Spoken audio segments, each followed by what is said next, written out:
अहो चला आज आपण डॉक्टरकडे जाऊन येऊया. अगं तुझं डोकं ठिकाणावर आहे का? मला नाही जायचं तिकडे. मला वारंवार डॉक्टरकडे चला म्हणून म्हणायचे नाही. नवरा असा चिडत विनावर रागावला. विना व तिचा नवरा एकाच ऑफिसमध्ये काम करायचे. विनाला पाहता क्षणी तिचा नवरा तिच्या प्रेमामध्ये पडला. त्याला विनाशिवाय दुसरं काही दिसत नव्हतं. तो तिच्या मागे दिवाना झाला होता. विनाची मैत्री हेमा तिला म्हणते, राजेश आज ऑफिसला आला नाही कारण तू त्याला होकार दिला नाही. त्यांनी हे खूप मनावर घेतले. त्याची हालत खूप खराब करून घेतली आहे. त्यावर विना म्हणते, मी थोडी म्हटलं होतं त्याला येऊ नको ऑफिसला. उगाचच तो माझ्या मागे फिरत आहे. असेच दिवस जात होते. त्याचे प्रेम हळूहळू विनाच्या मनात जागा करत होते. एक दिवस त्याने विनाला म्हटले, मला तुझ्यासोबत आयुष्य घालवायचे आहे. विना आता त्याला नाही म्हणू शकली नाही.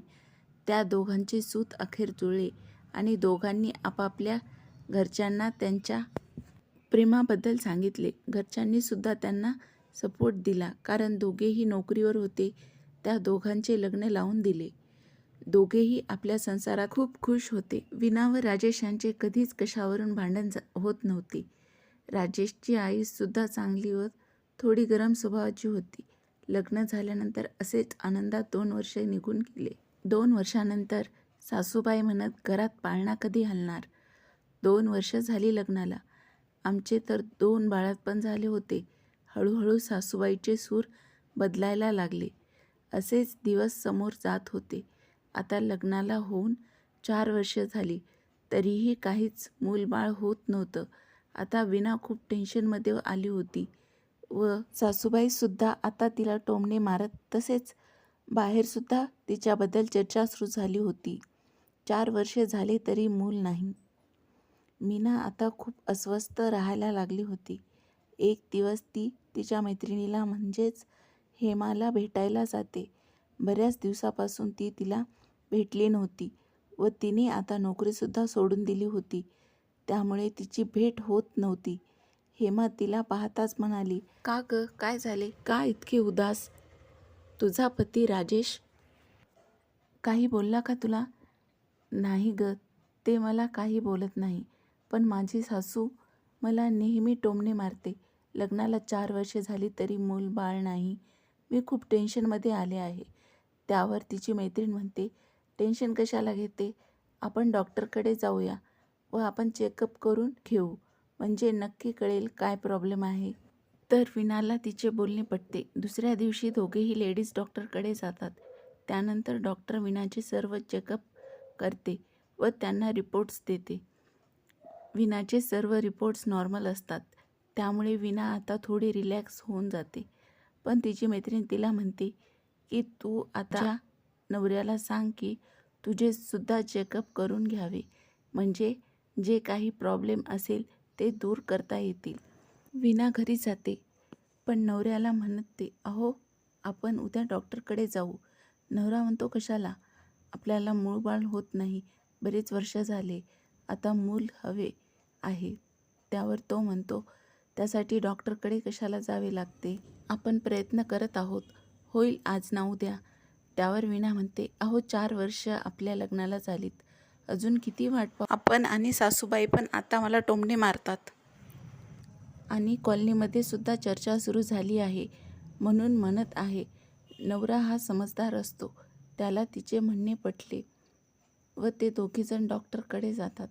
तिथे गेल्यावर डॉक्टर त्याचे चेकअप करतात व त्यामध्ये तिच्या नवऱ्यात प्रॉब्लेम असतो. डॉक्टर त्याला औषध लिहून देतो व 1 महिन्याने पुन्हा बोलावतो. राजेशला ही गोष्ट काही हजम होत नाही. तो त्याच्या बायकोवर खूप रागावतो. तिला म्हणतो, हे सर्व रिपोर्ट्स खोटे आहेत. मी काय नामर्द आहे का? डॉक्टर लोक काही पण सांगतात. त्यावर ती म्हणते, आपण उपाय करू, पण तो काही ऐकत नाही. ती संपूर्ण औषध विकत घेते पण नवरा काही औषध घेत नाही.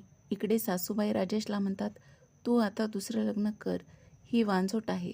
त्यावर राजेश काही बोलत नाही, गप्प बसतो. तिला म्हणतो, दोष माझ्यात नाही, तुझ्यात आहे, म्हणून मूल होत नाही. म्हणूनच मला आता तुझ्यासोबत राहायचे नाही आहे व विनाची काही चूक नसताना विनाकारण तिच्यावर दोषारोपण करत असतो. विना विचार करते, हेच त्याचं प्रेम होतं का? आता या घरात माझी काहीच किंमत नाही व तो आता दुसरं लग्न करणार आहे म्हणून विना त्याला घटस्फोट देते व आपल्या आईवडिलांच्या घरी निघून जाते.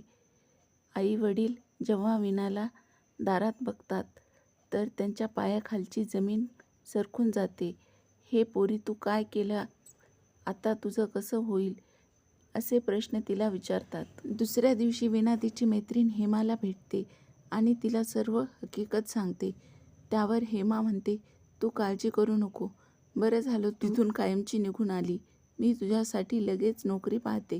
तू काम जॉईन कर. 1-2 महिन्यामध्ये हेमा तिच्यासाठी एक ऑफिसमध्ये लिपिकाची नोकरी पाहून घेते. नोकरी मिळताच घरातले आईवडील खूप खुश होतात. आता विना रोज ऑफिसला जाते. इकडे तिचा पती दुसरे लग्न करतो. ऑफिसमध्येच रवी नावाचा एक मुलगा विनाच्या प्रेमात पडतो. विना त्याला सर्व हकीकत सांगते. तो तिचा स्वीकार करतो व ते दोघेजण लग्न करतात. लग्न केल्यानंतर काही दिवसातच विना ही प्रेग्नेंट होऊन जाते. इकडे तिच्या पहिल्या नवऱ्याची बायको घर सोडून 6 महिन्यातच पळून जाते व तो आता रोज दारू प्यायला लागतो व सगळीकडे त्याच्याच दोष आहे म्हणून त्याच्या दोन्ही बायका गेल्या अशी वाच्यता होऊ लागते. विना 7वा महिना करायचा ठरविते म्हणून ती आपल्या पहिल्या नवऱ्याच्या घरी पत्रिका घेऊन जाते व सासूबाईला म्हणते, मी वांजोट नव्हते, हे घ्या माझ्या 7व्या महिन्याची पत्रिका. सासू तिला पाहतच राहते. ती म्हणते, नक्की यात दोष कोणाचा होता? समाजात मूलबाळ होत नसले म्हणजे सहसा मुलीलाच दोषी ठरविले जाते, पण ते पूर्णतः चुकीचे असते.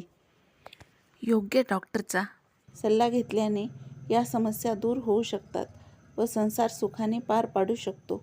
तरीही घाई करू नका आणि घाईत कुठलाही निर्णय घेऊ नका. यामुळे तुमच्या आयुष्य उद्ध्वस्त होऊ शकते.